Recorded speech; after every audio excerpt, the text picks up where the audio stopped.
No, ma'am. A yellow contractor badge does not get you through that door, and standing there blinking at me does not change it. This is a SCIF, not a lobby. You don't talk your way into a classified space. Get out of my sight and go wait where the visitors wait. The badge came back at her chest, the way a hand waves off a stray dog. Sergeant Cade Lockhart held it pinched between two fingers, arm extended, so that everyone badging in behind her could see exactly how little it weighed in his estimation. He was 23 years old, squared away in fresh utilities, the entry control non-commissioned officer at the access point of a sensitive compartmented information facility, and he had decided in under 4 seconds that the woman in front of him was nobody. She did not raise her voice. She did not raise her eyes past the badge in his hand. She only stood, very still, the way a person stands who has waited in far worse doorways than this one.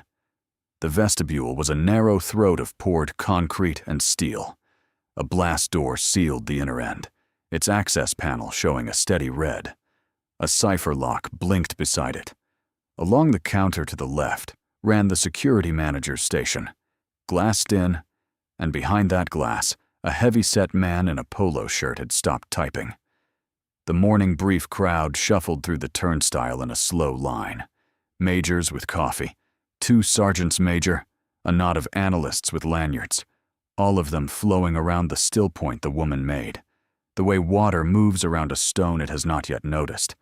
She wore a plain blue blazer, nothing on it, and held a single thin folder flat against her thigh. The only ornament on her was a small, unmarked metal crest pinned at her collar, the kind of thing a person could glance at 100 times and never read. Her hair was blonde and unremarkable, pulled back. Her face gave away precisely nothing. Lockhart had been at this post for 7 months, and 7 months was exactly long enough to forget that the door was the point, and to begin to believe that he was. He kept his boots bloused tight, and his hair cut high and tight, and his voice pitched to carry. And he had developed the small, officious habits of a young man who has been handed a sliver of authority and mistaken it for the whole loaf. He liked the moment when a colonel had to stop for him. He liked the badge readers and the access roster and the word no. He had told himself that the edge in him was vigilance, and on a good day, it nearly was. And this wasn't going to be a good day, though he did not know that yet. Lockhart turned back to his line, satisfied. He had put a temp in her place before the day's first brief, and a couple of the staff had seen him do it. What he did not see was that the woman did not retreat to the visitor chairs. She took 1/4 step to the side, set her back lightly against the wall, and arranged herself so that her line of sight covered the blast door and the ceiling camera both. It was not the nervous shuffle of someone who had been embarrassed. It was the unhurried adjustment of someone choosing where to stand. Behind the glass, Master Sergeant Owen Becker noticed. Becker had been the SCIF security manager for 3 years and a soldier for 22 before the polo shirt, most of those years in places he still did not name. He had stopped typing because the woman's stillness had set off something old and reliable in the back of his skull. People who came to a classified door for the first time fidgeted. They checked their phones they had already surrendered, touched their badges, looked for someone to tell them where to go. This one had read the room in a single sweep and parked herself with her back to the wall, and now she simply waited, her breathing slow, her weight even on both feet. A passing corporal caught Lockhart's eye and smirked at the woman, and Lockhart, encouraged, leaned around his post. "Ma'am, visitor seating is back the way you came. You're going to want to make yourself comfortable because you are not coming through here today." "I'll wait here," she said. 3 words, level and unbothered. She did not look at him while she said them. She was reading the laminated access roster on Becker's counter, 15 feet away, and turned the wrong way around. And she was reading it the way a person reads a page that belongs to them. Becker leaned forward in his chair. He had not given her permission to read that roster, and she was reading it anyway. Upside down, across the room, her eyes moving down the column and stopping on the one line near the bottom that was blank where a name should be. He had spent a career around people who could do that, and a career around people who could not. And the dividing line between them was not a yellow badge. There was a kind of person Becker had served with a handful of times in 22 years, never many, the population was small, who carried their attention the way she carried hers. They walked into a room, and the room sorted itself for them, without their seeming to do anything. Exits, sight lines, the one face that didn't fit, the document that shouldn't be showing. It was not nerves, and it was not arrogance. It was a habit worn so deep it had stopped being a choice. He had watched a sergeant major do it once in a place with a dirt floor, and watched a quiet woman do it once in an operations center full of men who outranked her on paper. And in both cases, the people who underestimated them had regretted it inside the hour. He did not say anything. Not yet. He went back to his screen, pulled up the morning's brief attendance sheet, and started reading it for the second time, more slowly, looking for the thing he had skimmed past at 6. There it was, near the bottom. A late ad. No name in the block. Just a string of letters that meant command-directed and a clearance tier that did not match anything a contractor would ever hold, and a single annotation that he had read at 6 o'clock as a typo and was now reading as a warning. Beckett's eyes went from the sheet to the small crest at the woman's collar, and held there a half-second too long. He picked up the desk phone. He set it down again. He was not a man who rattled, and his hand was not entirely steady, and he did not yet know exactly why. At the turnstile, Sergeant Lockhart folded his arms and prepared to enjoy his morning. The trouble with telling a quiet person to be quiet is that they so rarely give you the fight you are looking for, and Lockhart, who wanted a fight, kept finding reasons to start one. The line moved. A staff officer ahead of the woman fumbled his stack at the turnstile, and a document slid half out of its folder. A cover sheet flipped up, and the colored border of the page beneath showed for a second before he clapped his hand over it. "That cover sheet's the wrong one for that caveat," the woman said, without stepping closer, without raising her voice. "You'll want the orange, not the red."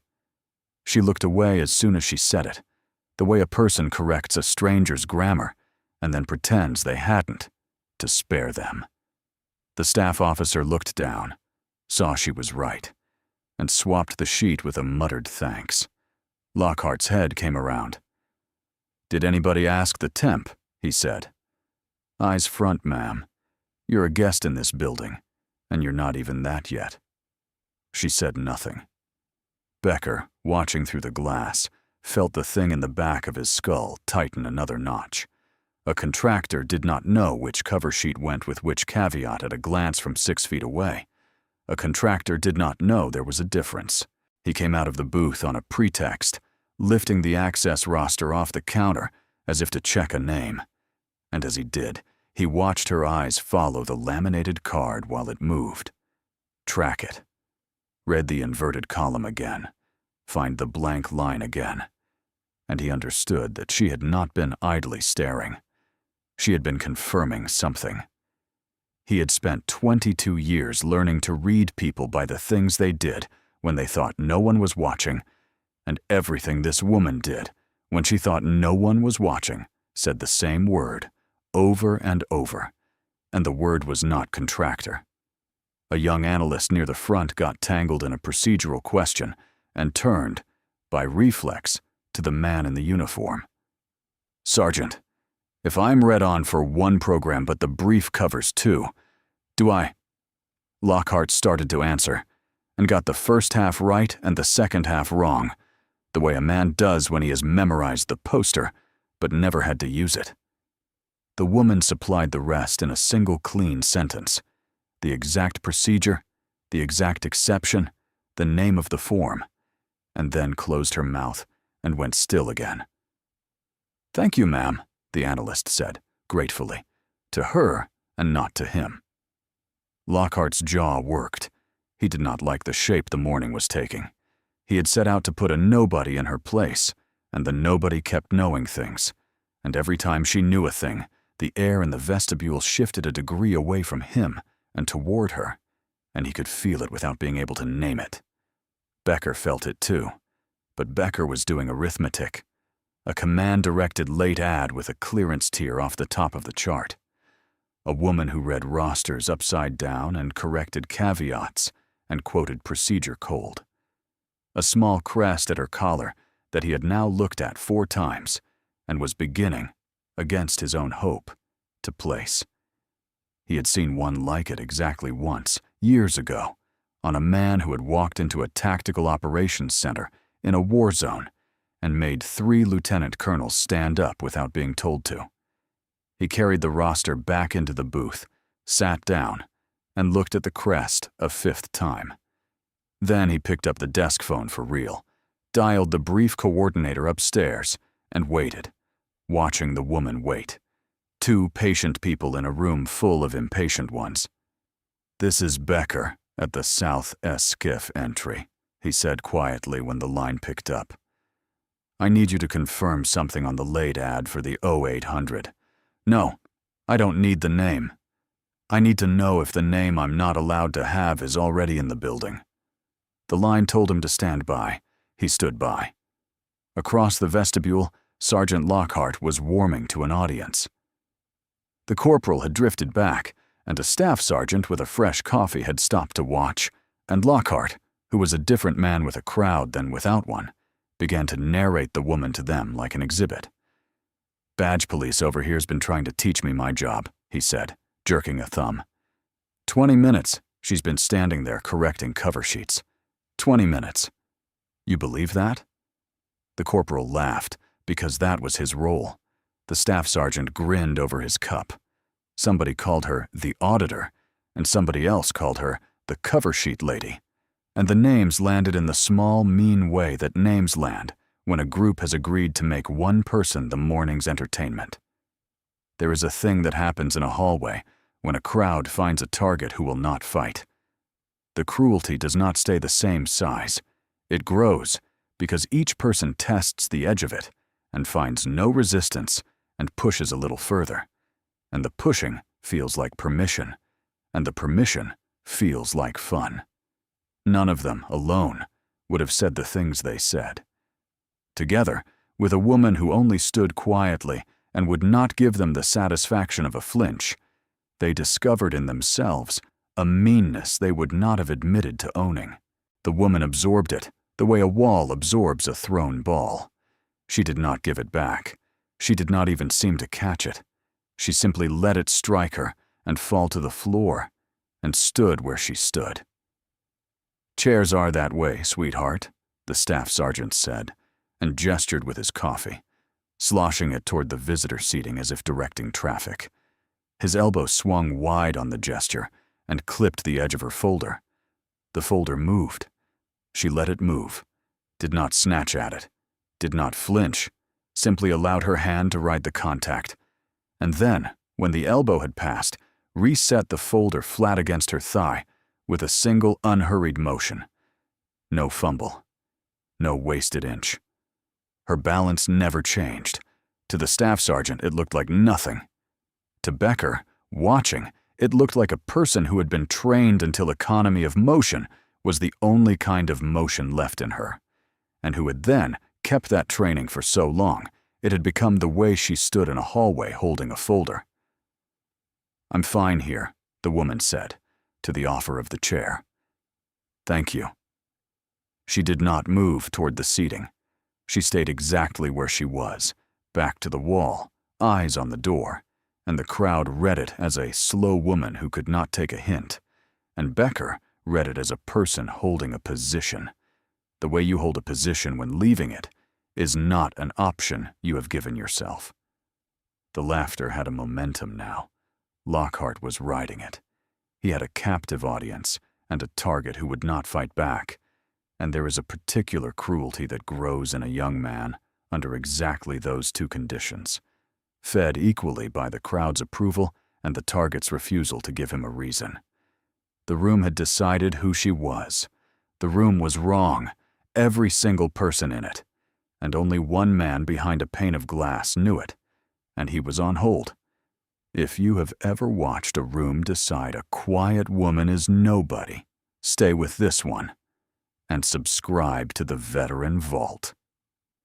Becker pressed the phone harder to his ear, willing the coordinator to come back on the line, and watched the sergeant lean a little further over the woman who would not look up. It was the staff sergeant's coffee that ended the joking and started the other thing. He set the cup on the counter and wandered off toward the turnstile, the show apparently over. And as the audience thinned, Lockhart found that the woman who had made him look foolish was still standing in his vestibule, unbothered, and the crowd was no longer there to laugh with him. A joke without an audience curdles fast. The woman who had been funny was now, in his mind, a problem. He came out from behind the post.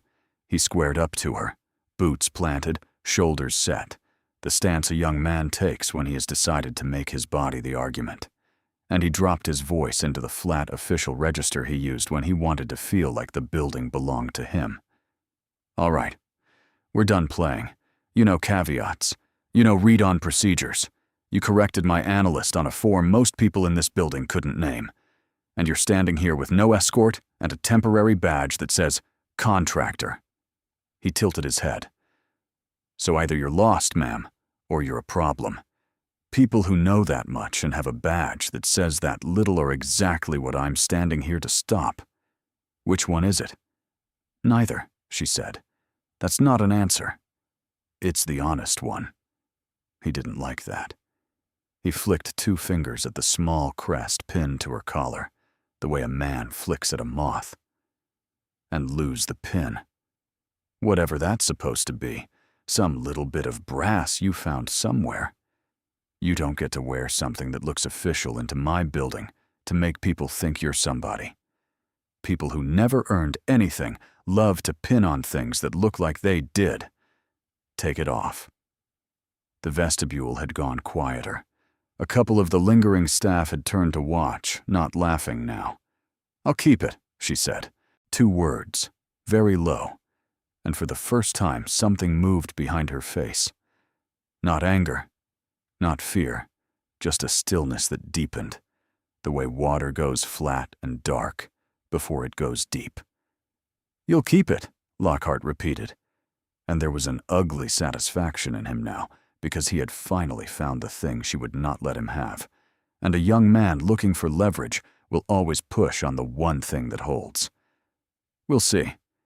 You can explain the costume jewelry to the security manager and the verification officer, because right now, I'm holding your badge. I'm calling you an escort. And you are going to stand at that post and wait until somebody tells me who you actually are. You can verify me through your security manager, she said. He has the brief roster. The late ad for the 0800 is command-directed. He's already on the phone about it. She named the procedure he should follow, in order, the way a person recites something they have done from the other side of the desk 100 times. Do that, and this is over, and no one has to remember it. She had not raised her voice once. That was the part he could not get his footing against.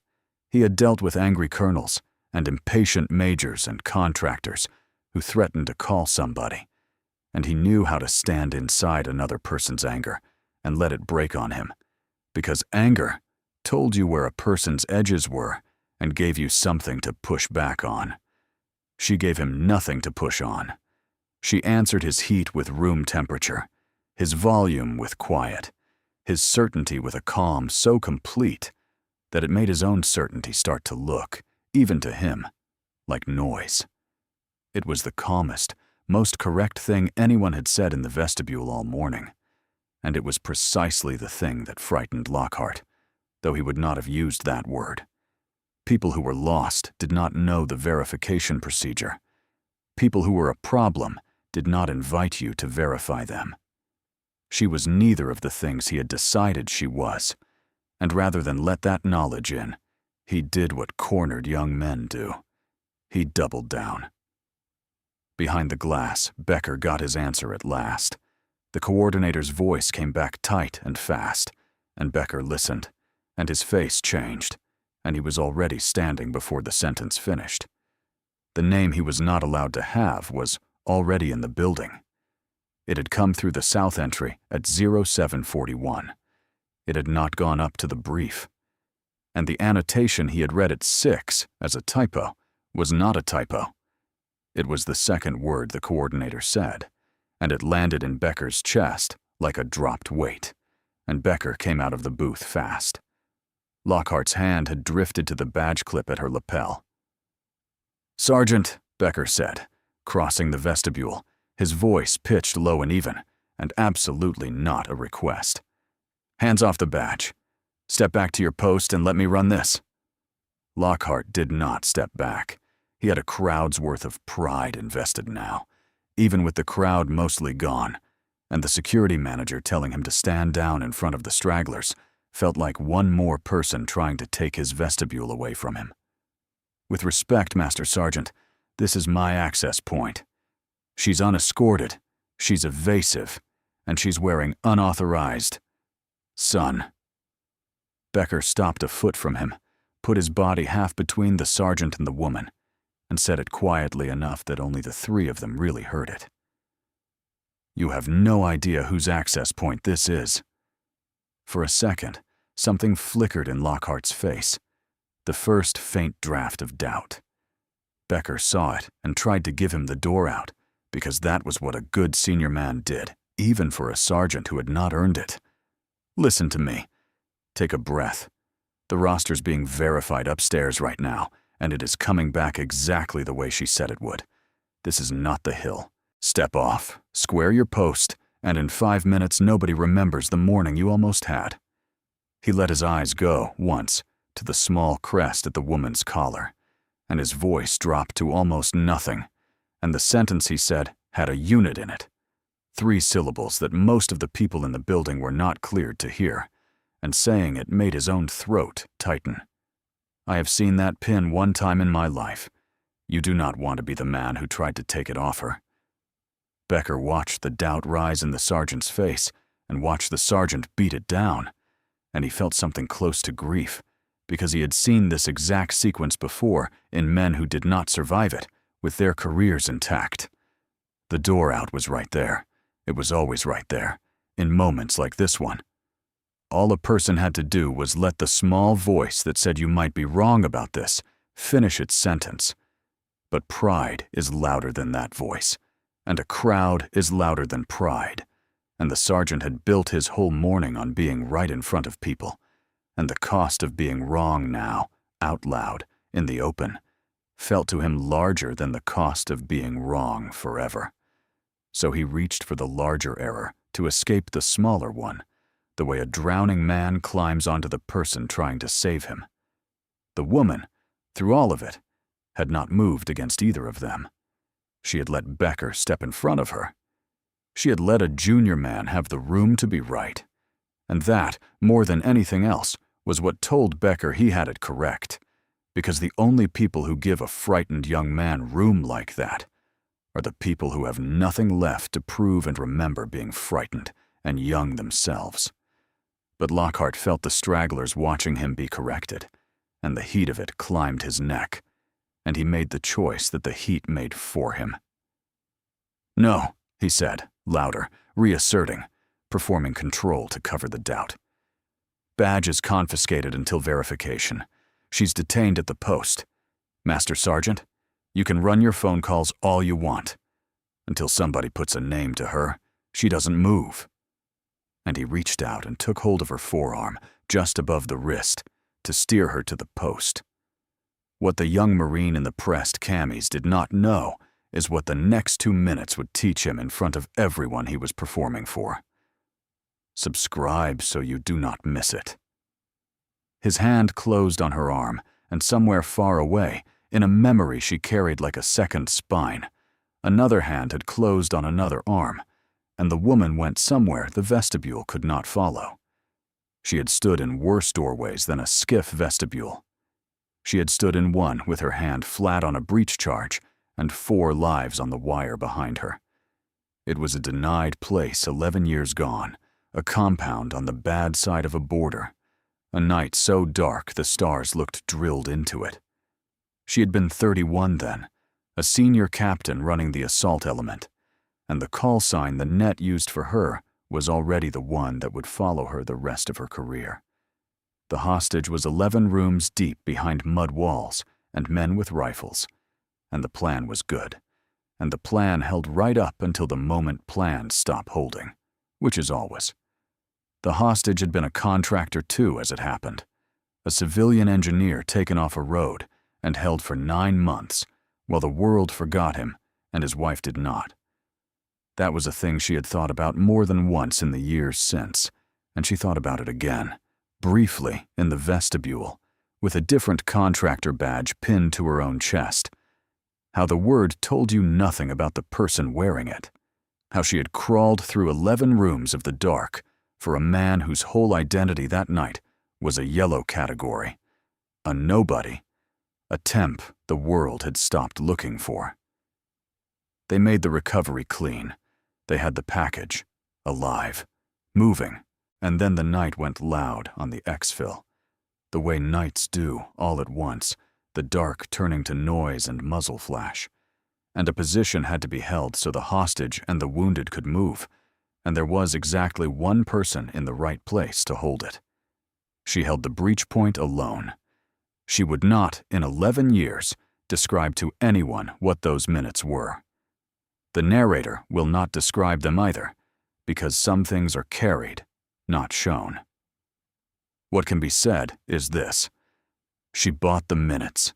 She stood in the gap with her own body, and her own training, and her own refusal to leave, and the package made the wall, and the wounded made the wall, and the minutes she bought were paid for, every one of them, in a currency she would spend the rest of her life trying to be worth.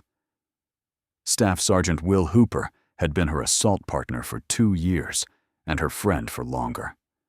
When the move started, he was on her left, and when the night went loud, he put himself between the noise and the wounded man they were dragging, and he went down doing it. She got the wounded man up across her shoulders and carried him the long way to the wall, and she set him down where the hands could reach him, and then she went back. She went back for Hooper, the way he would have gone back for her, the way they had each gone back for the other, in places with no names. She reached him. She got a hand on his gear. "Go, Blackjack," he told her, and his voice was wrong, and they both knew it was wrong. "Get them out. I'm right behind you." He was not right behind her. The night did not give him back. She carried what she could carry, and she left what the night would not release, and she made the wall last, alone, the way she had held the breach, and when the dust of it finally settled, there were people alive who would not have been, and there was a folded flag in a Carolina living room, and there was a citation that a hard-faced one-star named Harlan Cruz would read 3 times before he signed it, because he wanted to be sure the words were equal to the night, and they never could be. They gave her the Distinguished Service Cross. They pressed into her hand the small distinctive crest of the unit, the one a person could glance at 100 times and never read. And on the net, and in the years after, the call sign that had been a working word became the name of a thing she had done, a thing the people cleared to know about. Said quietly, the way you say a name in a chapel. The crest at her collar was not costume jewelry. It was the heaviest thing she owned, and she had earned the right to wear it on a night that bought other people their whole lives, and a 23-year-old in fresh utilities had just told her to take it off and reached out to do it for her.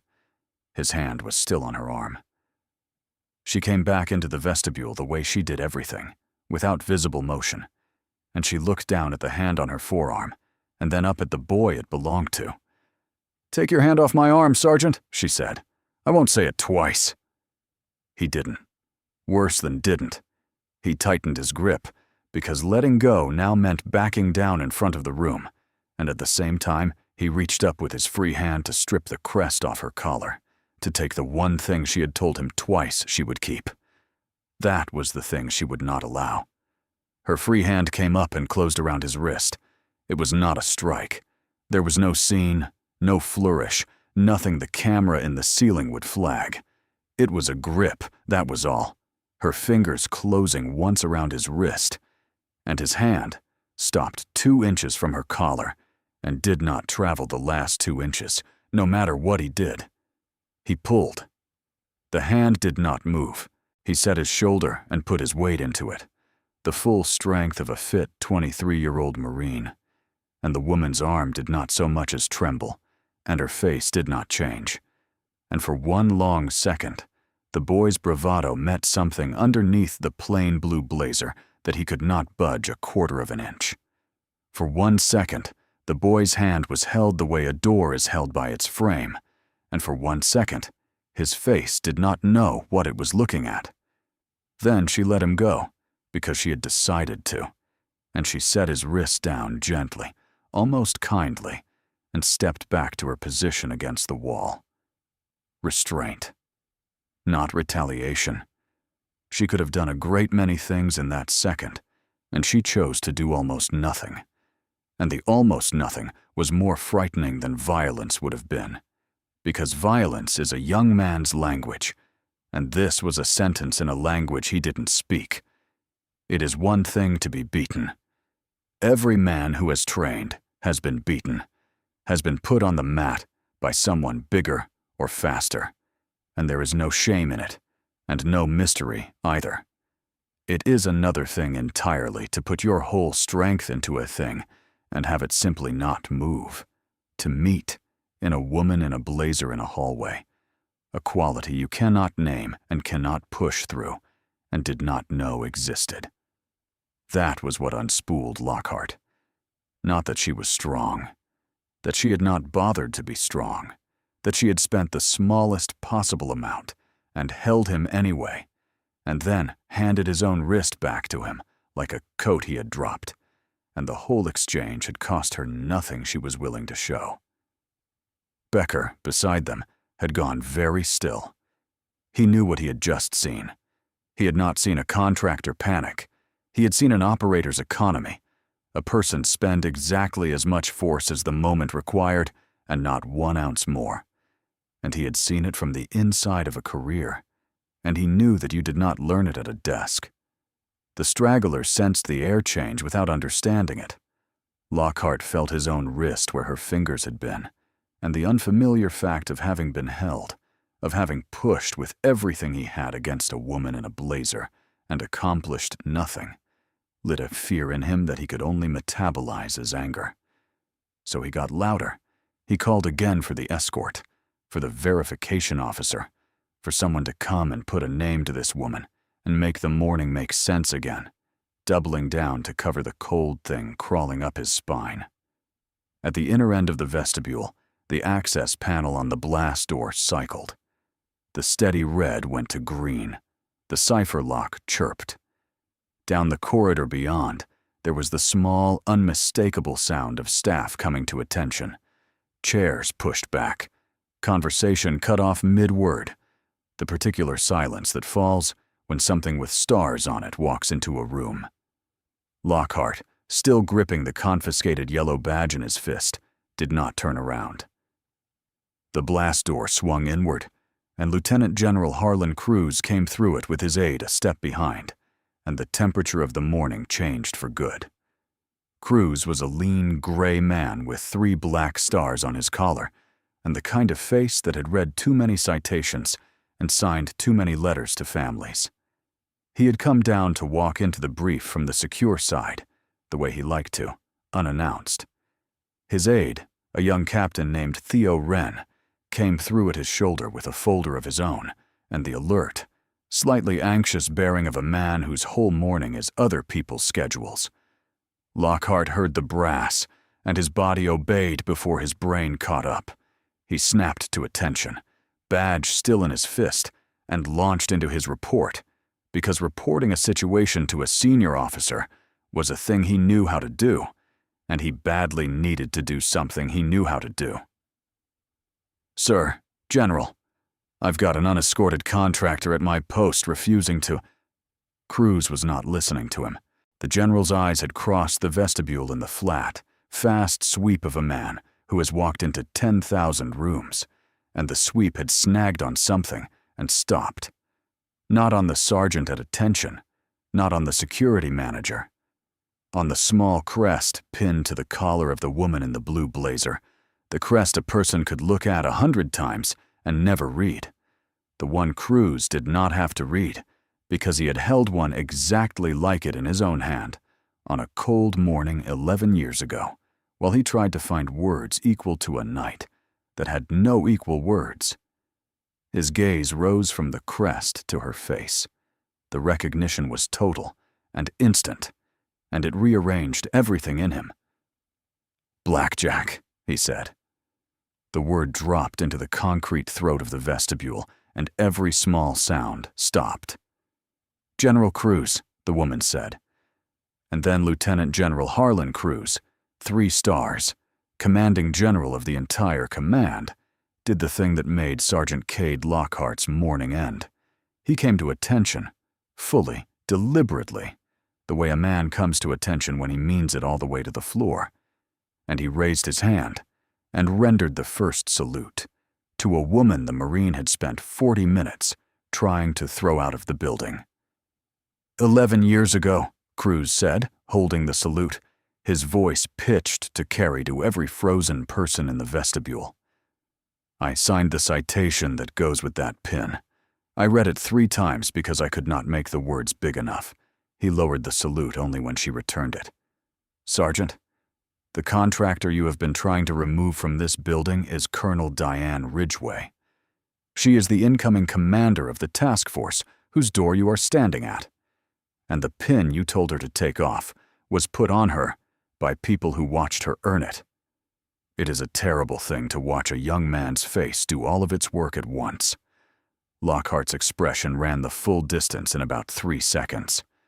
First confusion, the words not yet sorting into sense. Then disbelief. A small, desperate shake of the head, the no a person says before the yes arrives.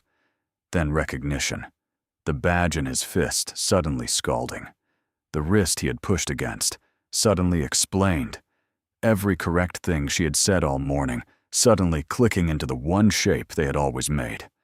And then horror, plain and total, as the full size of what he had done opened underneath him like a floor giving way.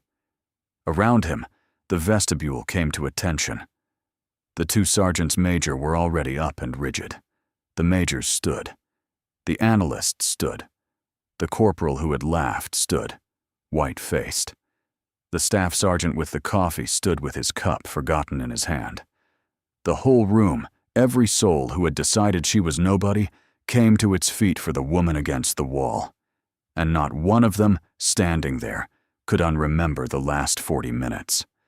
That was the part that would stay with the corporal who had laughed, the part the staff sergeant would turn over on his drive home.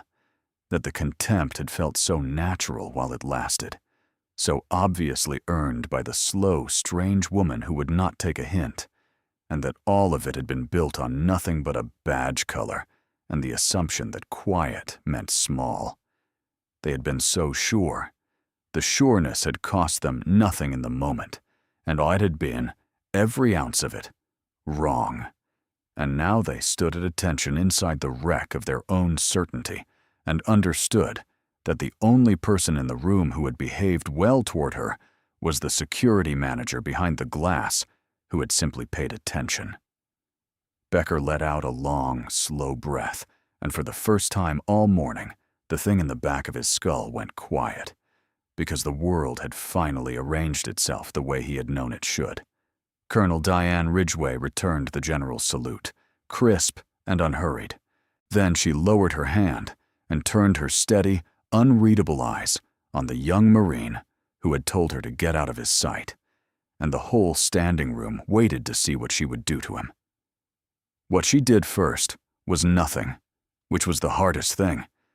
She let the silence sit on Lockhart for 3 full seconds, let him stand in the wreckage and feel the size of it, and then footsteps came fast down the corridor, and Gunnery Sergeant Vic Stahl arrived at a near run, Because word travels through a building at the speed of fear, and a gunnery sergeant whose Marine has just been saluted, passed by a 3-star, comes at a run. Stahl took in the scene in one sweep: the general, the colonel, the badge in Lockhart's fist, the standing room, and his face shut like a hatch. "Sergeant Lockhart," he said, "you're relieved at this post. Step off, now." Lockhart stepped off. He set the yellow badge down on the counter with a hand that was not steady, and he stood there with nowhere to put his eyes. Stahl walked him 3 steps to the side and delivered the correction low, the way a senior man does when he means it to land in the bone and not in the room. "You don't get to decide who's earned what, Sergeant. That was never your call. Your job was the door. The door. And you made it about you, about your audience, about a temp badge that bruised your pride, and you put your hand on a colonel and tried to strip an award off her collar in front of 40 people. There is no version of this where you come out clean. The only thing you get to decide now is how you carry it." He stepped back. "We'll talk about the rest somewhere that isn't her vestibule." It was, by every measure the building used, the end of Cade Lockhart's good standing. Relief at the post, a gunnery sergeant's cold fury, a 3-star witness, the kind of mourning a career does not always survive, and it was the colonel who stopped it from being the end. "Gunny," she said. Her voice was quiet, and it cut the air clean. "A word, before this runs away from all of us." Stahl turned. Cruz watched. She looked at the young Marine standing in the ruins of his mourning, and what was in her face was not triumph, and it was not mercy handed down from above either. It was something older and harder than both, the thing a person learns in places that take friends from them, that the point of standing in the gap is so that the people behind you get to keep living and keep learning and keep becoming better than the worst thing they did at 23. "He held the door the way he's supposed to," she said. That part he had right. He challenged an unescorted person with an unverified badge in front of a classified space. And that is exactly what I would want the man at that door to do. She let that settle. Then he decided he knew who I was, and he was wrong. And he got loud, and he got physical. And that part he had badly wrong. But I'd rather he learn the difference than lose his career over a single bad morning. He's a young Marine. Let him learn the rest standing up. Not on his way out the gate. Honor the ones who carry it in silence. Subscribe to the veteran vault. And let this quiet woman's story find the people who need it. Cruz said nothing, but he watched her with the particular expression of a man who has signed too many letters to families and has learned to recognize, on sight, the people who carry the names of the dead lightly enough to keep walking and heavily enough to never forget. He had known she would do this.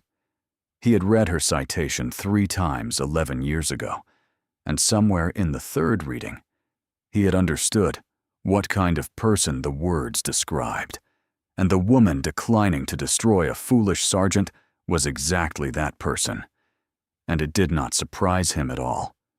Stahl looked at her a long moment, and something in him unclenched a degree. "Yes, ma'am," he said, and it was not a surrender. It was an agreement between 2 people who both understood exactly what she was choosing to spend and why. Lockhart, released from the worst of it, could not make himself look at her.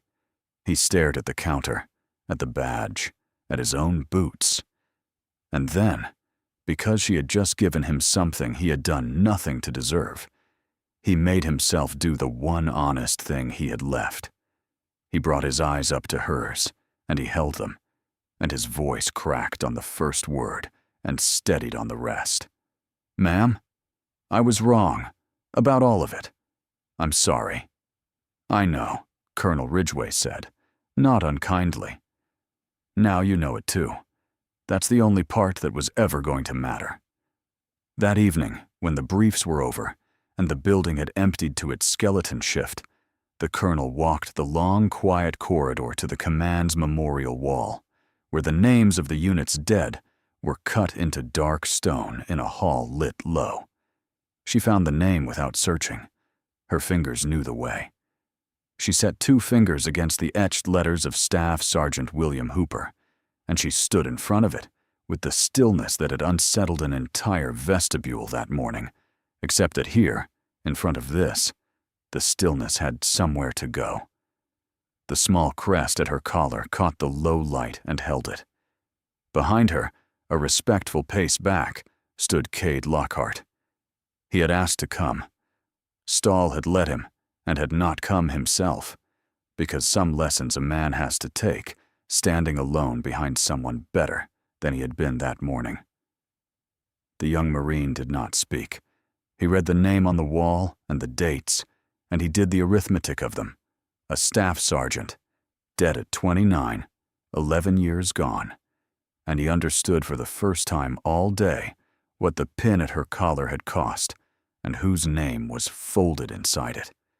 He had told her to take it off. He had reached up with his own fingers to strip it from her, this small piece of metal that stood in for a man who had told her to go and meant it and stayed behind so others could. He would carry that, the way she had told him to carry it, standing up. He thought, standing there, that he had believed the door made him somebody, that the no he could say made him somebody. He understood now that the people who were actually somebody almost never said it, that they came in quiet with the wrong badge and let a boy mistake them for nothing, and that the whole apparatus of his small authority had been built facing the wrong direction the entire time. The colonel did not turn around, but after a while, into the quiet, she said one thing, for him and for the name under her fingers both. "He'd have liked that you came," she said.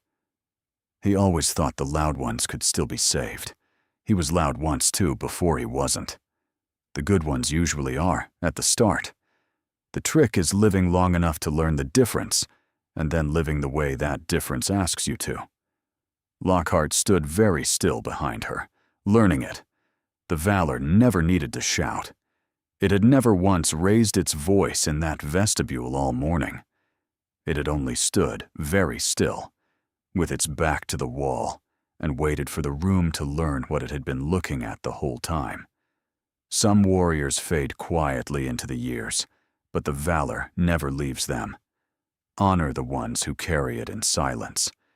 Thank you for staying and watching. Subscribe to the Veteran Vault for more.